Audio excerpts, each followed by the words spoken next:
There was something notably missing from Russia's celebration today of the victory over the Nazis. Its flying fortress, nicknamed the Doomsday plane. CNN's Brian Todd is here with a closer look for us. Brian, the plane was expected to play a prominent role, but turned up to be a no-show. That's right, Wolf. The Kremlin canceled this flyover today, citing weather issues. This video is from an earlier rehearsal. Tonight, we have new information on this mysterious aircraft and its ominous capabilities. A menacing, lumbering jetliner, sometimes called the doomsday plane, thunders over the Kremlin walls. This was a rehearsal in recent days for a flyover that was to take place during Russia's Victory Day parade. But that display was canceled today, the Kremlin citing weather conditions.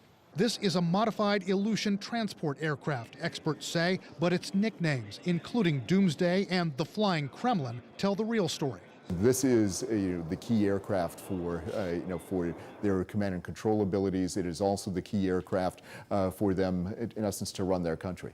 The plane is designed to protect Vladimir Putin in a worst-case scenario. Russia would use the airplane to basically get all of its leadership off the ground. The whole purpose of these aircraft is to keep that Russian leadership safe and survivable in the event of a possible nuclear exchange. The mysterious aircraft, also known as the Max Dome, has no external windows except in the cockpit. Normally you'd have windows in these areas right about here.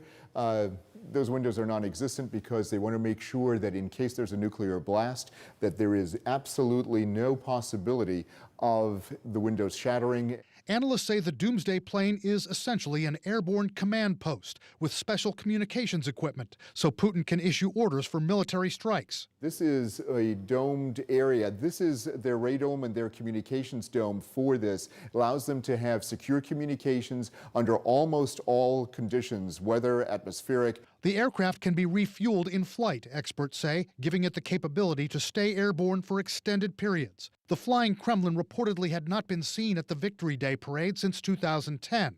And analysts say the intent to put it on display now could be an indication of Putin sending a warning to the West as the war in Ukraine rages on. Suggested willingness or signaling to use nuclear weapons in a more tactical or ready fashion than we might think about in the U.S. There is an American version of the Doomsday plane to protect the president. It's called the E-4B Night Watch, and that fleet of aircraft is as the Russian aircraft is designed to do. It's designed for senior U.S. leadership to continue command and control over nuclear forces as escalation occurs and in the event of a nuclear attack. Experts say the U.S. actually has a fleet of 4 of these Doomsday planes.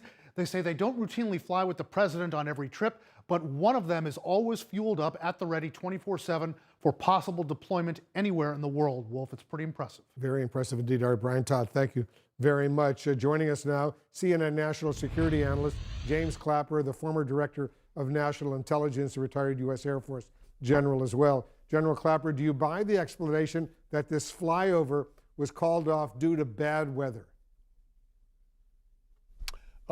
No, I don't. I stayed up and watched the coverage of the parade last night, and the weather looked pretty good, I thought. And so that's a little fishy. Now, it could have been something as mundane as some kind of maintenance problem, or it could have been somebody decided that that's not a message they wanted to convey. So it's an interesting development. Not really sure what to read into it.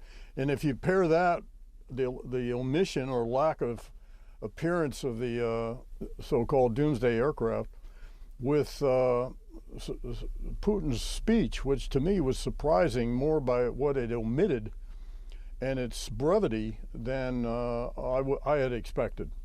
Let me get to some other issues while I have you, General. After details emerged revealing Ukraine has used U.S. intelligence to target Russian warships and generals, President Biden told his top national security officials the leaks need to stop. If you were still director of national intelligence, would those leaks keep you up at night? Well, probably not, since we've had a history of leaks, unfortunately, and it's not helpful to have that openly discussed. But I will say, I think some of the hand-wringing about this is kind of overwrought. I think in this context we should think about intelligence as just another weapon system that we're providing to the Ukrainians. So we give them javelins, we give them stingers, and it's up to them as to their use, when, where, how, and so it is with intelligence. And we provide them intelligence. They're going to use it as they should for their survival here. That's what's at stake, because Russia is certainly an existential threat to them. So we don't attach strings to their use of javelins, stingers, long-range artillery, Phoenix Ghost drones, or whatever.